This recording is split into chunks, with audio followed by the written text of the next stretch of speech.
Hello. Thanks for joining us for this online presentation for the Bronco Billy Silent Film Festival in Niles, California. We're sorry that you couldn't join us in person for this year's festival, but I'm very happy to present this topic to a larger online audience. If you think about going to the movies today, well, at least before the pandemic, you might think that not much has changed in 100 years. But actually, the experience in the silent era was quite different. Today we get to buy our tickets in advance, sit in recliners, and have people bring food to us before the movie. The theater staff today is much smaller than it used to be. The experience 100 years ago was quite different. Hi, my name is Bruce Calvert, and I've been collecting movie memorabilia from the silent era for a long time. I've always believed in using original sources to investigate historical events. Today we'll look at actual movie programs to see what the movie-going experience was like during the silent era and also in the 1930s. Although the first movie shows were shown in peep show devices, we're going to skip those and just talk about theatrical presentations. The first Nickelodeon theater opened in 1905. However, there were plenty of opportunities to see short films before and after that during the first decade of the 20th century. At the time, vaudeville was the dominant form of entertainment. Vaudeville was comparable to a current-day variety show on television. There would be various acts presented, such as musicians and comedians. There might be dancers, magicians, animal tricks, singers, and even jugglers like W.C. Fields, who learned his comic craft in vaudeville. This program even has a short playlet that was similar to a one-act play. Showing a film was cheaper than having an act perform. A projectionist was easily replaceable if needed and did not have to travel from theater to perform. Films could be changed from week to week, while performers usually did the same act for at least a season or year before changing things up in their act. Many times, films were shown at the end of a program. For a while, film historians believed that they were chasers. In other words, used to chase people out of the theater. But research has shown that the films were one of the most popular parts of the program, and for some reason they were traditionally shown at the end. Here we have Chase's Theater in Washington, D.C., which was a very large theater. Each week they screened a different Vitagraph short film. At the time, there were no movie stars, but films were billed by their manufacturer or studio. Studios believed that audiences would be attracted to the manufacturer of the film rather than the actors who starred in the film. Also, if actors were unknown, then they couldn't demand larger salaries. Here's a program from the Grand Theatre in St. Catharines, Ontario, Canada. It has a lot of ads in it, but the acts are labeled with letters like A and B. Here they are showing 4 unnamed films that were likely a half reel or shorter each. Each reel was about 10 to 15 minutes of screen time, depending on how fast the projectors ran. Many times the film might even be of a vaudeville act. From the same program, the featured photoplay at the end of the show is the comedy Alkali Ike's Pants from 1912. It was a comedy starring Augustus Carney as Alkali Ike that was filmed at the S&E Studios in Niles, California. Although about 80% of silent films have been lost, Alkali Ike's Pants was preserved by the Library of Congress and screened at last year's Bronco Billy Festival. As the decade progresses, films take up more and more of the program time. Here is the Miles Theater in Detroit, Michigan in 1918. There are 8 vaudeville acts before the 5-reel William S. Hart Western at the end of the show. The film was about an hour long. This theater had 3 shows a day, including 2 at night. By the 1920s, films were much more popular than vaudeville acts. You can see by the cover of this program from the Lowe's Grand in Atlanta that the film is the most important part of the show.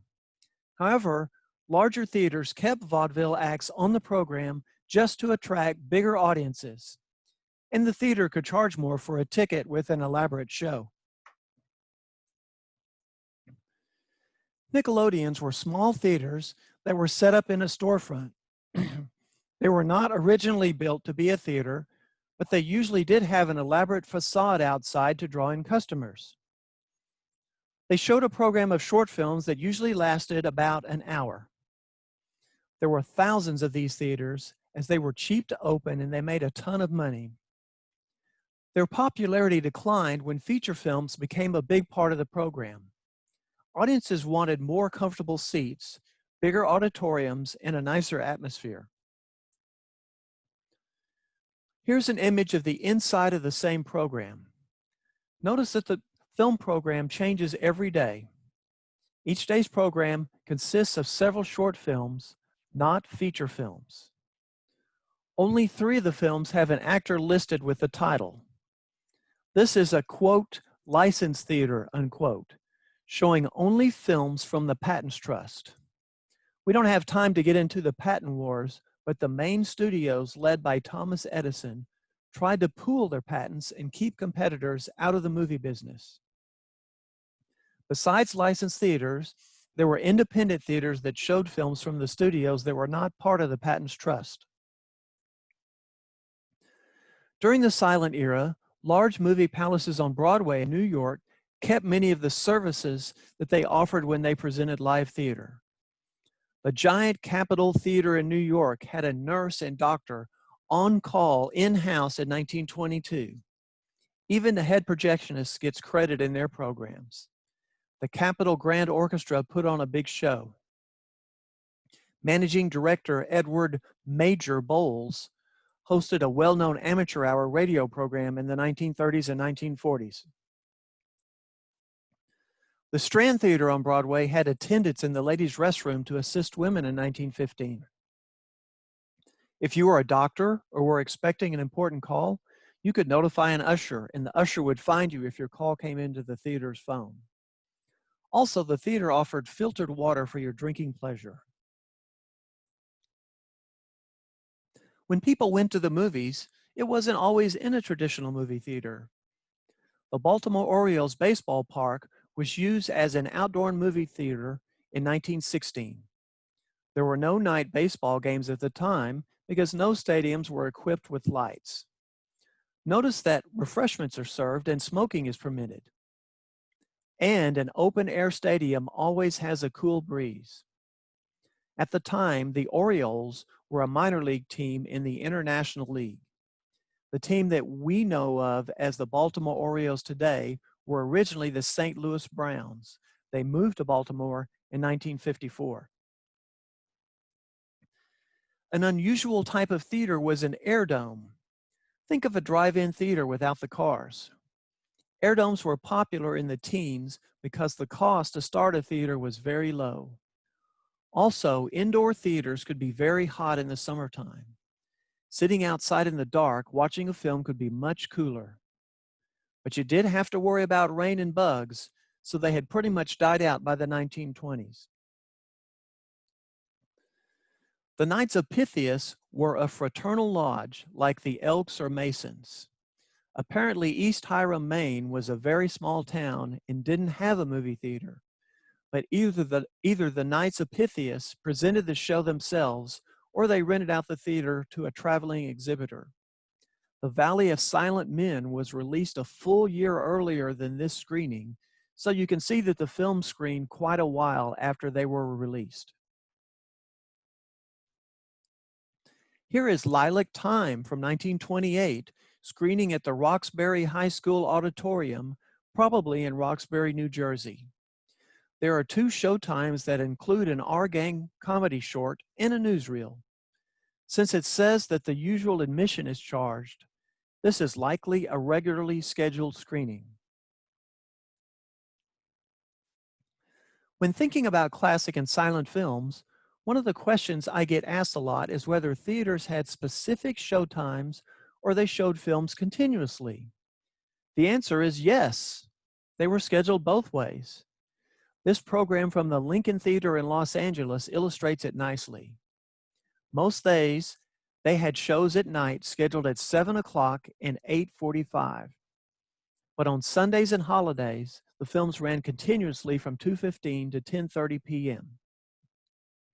Theater owners would do whatever worked to get the biggest crowds and or the most income. Different schedules had different advantages. To us today, it may seem strange that people could walk into the middle of a movie and start watching it, but we do it all the time when we flip channels on television. I have distinct memories of my grandmother taking me to a movie when I was a kid, and we walked into the middle of the show. After it was over, we waited for the movie to start again and watched the part that we hadn't seen. Then she said, "This is where we came in," so we got up and left. If a theater wanted to encourage walk-ins, then they showed films continuously. Theaters in a downtown area of a city could then snag passersby to buy a ticket without making them wait until the next show started. If your theater was in a small town, there probably wasn't a lot of foot traffic that walked by. Also, people lived in the country and drove to town to go shopping or to a movie. So your theater had one or two shows at specific times each day. It wasn't economical to show films all day. You might have had more shows on Saturday or Sunday, though. Center Ossipee was so small that it didn't have a movie theater, so movies were shown in a meeting hall. Another reason to have specific showtimes was if you had a super complicated live show that accompanied the movie. Or maybe you had a very large orchestra accompanying the film. Here, the Roxy Theater in New York City is showing Seventh Heaven from 1927 with Janet Gaynor and Charles Farrell. They have a large orchestra that accompanies the film and plays a couple of musical pieces before the film. A ballet troupe performs during one piece and a men's chorus sings a song before the film. Since these performers have to be on stage at a specific time, each act is scheduled to the minute. If you attended a performance that is not a deluxe performance, then either the theater organ or piano is the only instrument that accompanies the film. The Capitol Theater on Broadway in New York City billed itself as the world's largest theater. You can bet that they had a very large orchestra to accompany their films. This program credits a conductor, 3 associate conductors, and a concert master. Besides playing for each film, they also accompanied musical acts in the presentation. Live Broadway theater usually did have an orchestra unless the play was just a straight drama. It was natural for big theaters to adopt the Broadway theater model and have elaborate music and stage shows to support a feature film. Medium-sized theaters would have an ensemble playing, much like the modern-day Montalto Motion Picture Orchestra or the Peacherine Ragtime Orchestra. The Regent Theater in Geneva, New York has a sextet accompanying their films. The instruments were a violin, piano, clarinet, cornet, bass viola, and percussion. Many smaller theaters in small towns or in suburb neighborhoods did not give any credit to their musicians in their weekly programs. Usually women or young adults would play the piano or organ for very little money. This theater in Lake Placid had a theater organ installed. Miss Olive McDowell must have been quite good because she gets credited on the front page of the program. The number one food that most people eat at the movie theater is popcorn.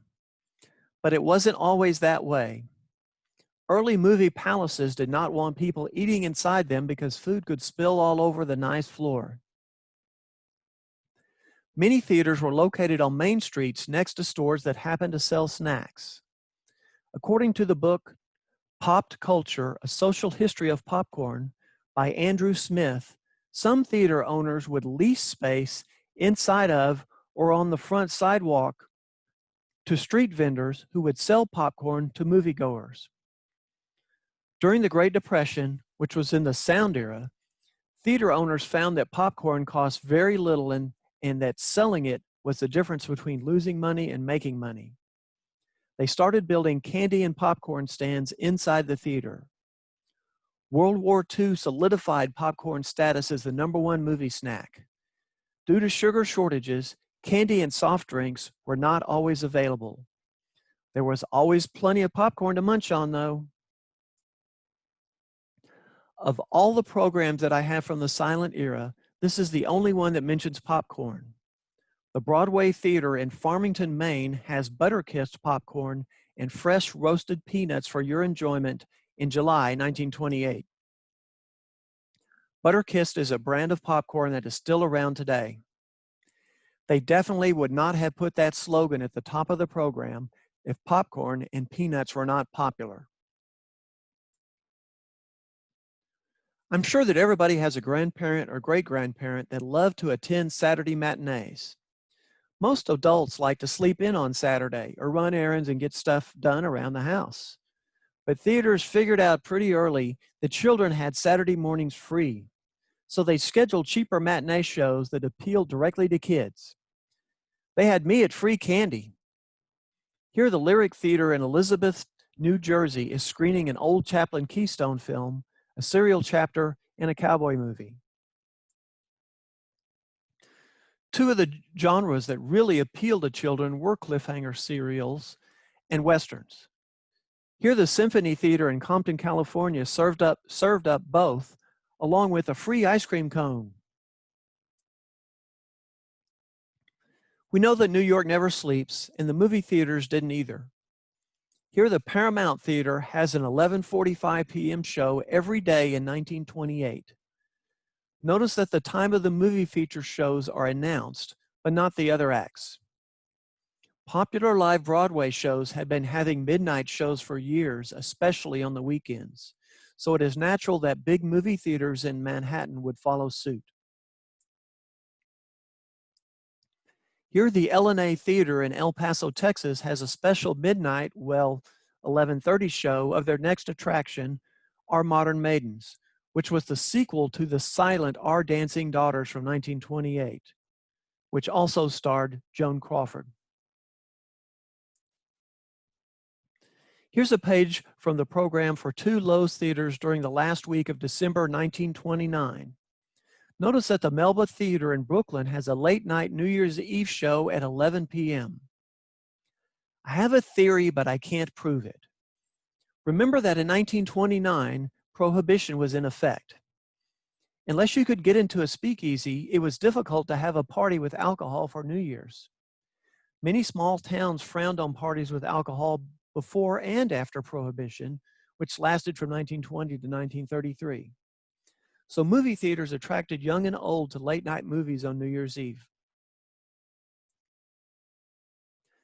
The Union Theater in Union, New Jersey has a special midnight show every Saturday night in 1936.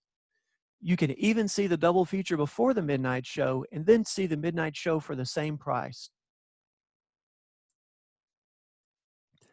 Most of the topics we're covering today about vintage theaters are fun, but here is one that is not fun. Theaters in the United States and other countries were segregated by race. Today, we may think of it as an enjoyable experience to sit in the balcony of an old movie theater. Traditionally, balcony seats had been the cheapest seats at live theaters and were used by poorer people. But Jim Crow laws and racial attitudes at the time meant that people of color were not allowed to sit in the same area as the white audience. So they were forced to sit in the balcony. A decade ago, I worked on a theater board that was working to restore a smaller 1927 theater in Brady, Texas, which is a small town in the very center of the state. This theater had an outside staircase like the one in this photo for Black patrons to climb to get to their seats in the balcony. This theater also required Hispanic patrons to sit in the balcony. African Americans and Hispanics were not allowed to use the bathroom in the theater either. In California, Chinese and Japanese patrons faced discrimination and were segregated from the general audience. Needless to say, African Americans felt underserved by the movie industry in the silent and classic sound era. Many films did not have Black characters at all. When they did, the Characters would be racial stereotypes that we hopefully find offensive today. Although undercapitalized, there were black movie studios that turned out quote-unquote race films that appealed to black audiences. Cities with large black audiences had theaters that catered to black audiences. Here, the Goldfield Theater in Massachusetts is showing an all-black cast movie. The Norman Studio in Jacksonville, Florida was a studio that made low-budget films expressly for black audiences. Although owner Richard Norman was white and much of the crew was white, they did produce movies with positive portrayals of black characters.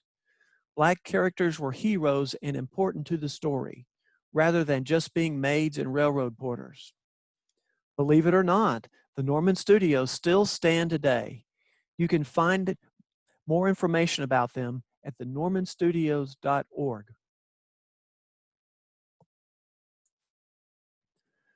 We think of double features as being a staple of the 30s and 40s movie theaters. Double features are usually only offered at drive-in theaters today, but they started in the silent film era. A double feature is a show with two films that are around an hour each. There might be a one-reel short like a newsreel or a cartoon, but other types of shorts were squeezed out of the program. A lot of short feature films were expressly made to be from 50 to 70 minutes, just so that they would be part of the double feature show. They were never intended to be a main attraction. Here we can see that by 1921, theaters were offering double feature programs for the same price as the regular program. Now we're going to look at some special promotions that theaters put on to get patrons to attend movies. One way was to issue collector's stamps for each serial chapter during the silent era. 3 stamps would be issued for each chapter. Theaters would have a scrapbook available for saving your stamps. If you missed a chapter, you missed out on the stamps from that chapter. These 2 are from Chapter 3 of The Goddess from 1915 with Anita Stewart. Here's something that you sure can't see at a theater today, a Charleston dance contest.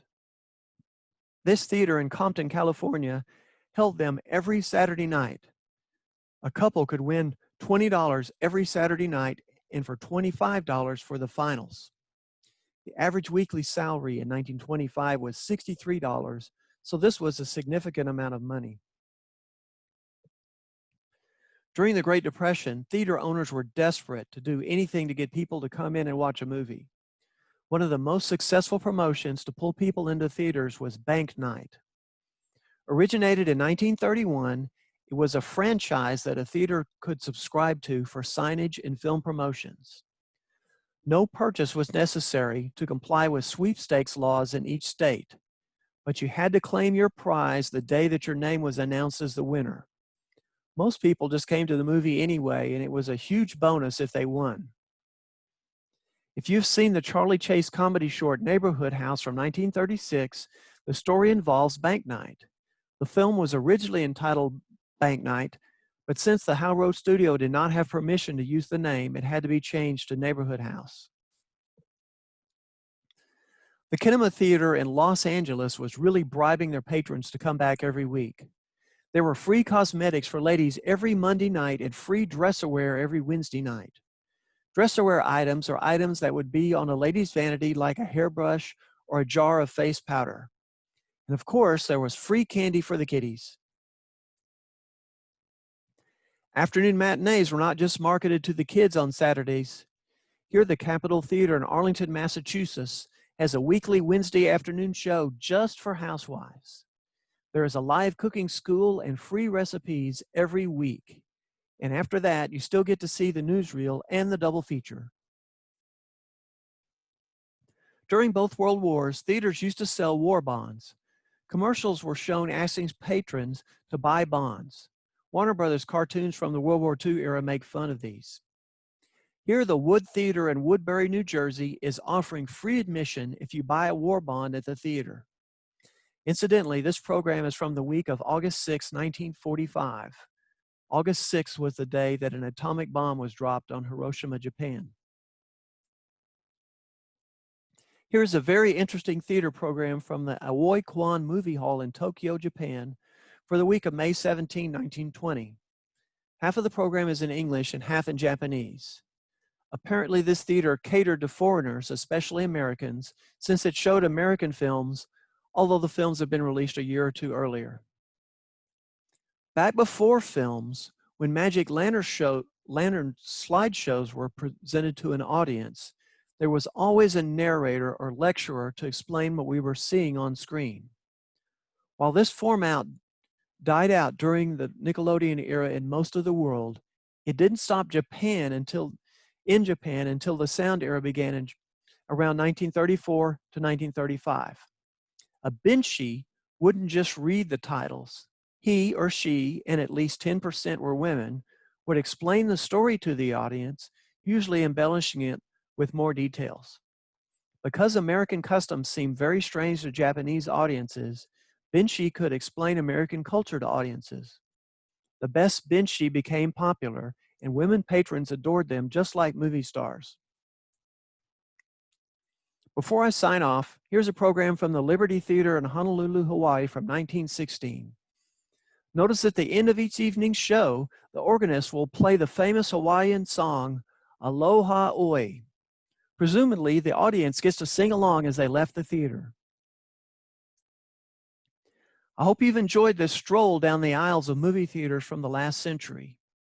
Almost everything that I've shown you can be studied further on my website, the Silent Film Still Archive. This site has many vintage film stills, advertising heralds, postcards, theater programs, and other original documents from the silent era and classic film era. I want to thank you for taking this journey through time to visit vintage movie theaters. I hope that next year you are able to attend the Bronco Billy Silent Film Festival in person, where we will have plenty of rare and entertaining silent films just for your enjoyment. I'm Bruce Calvert, and thanks for watching.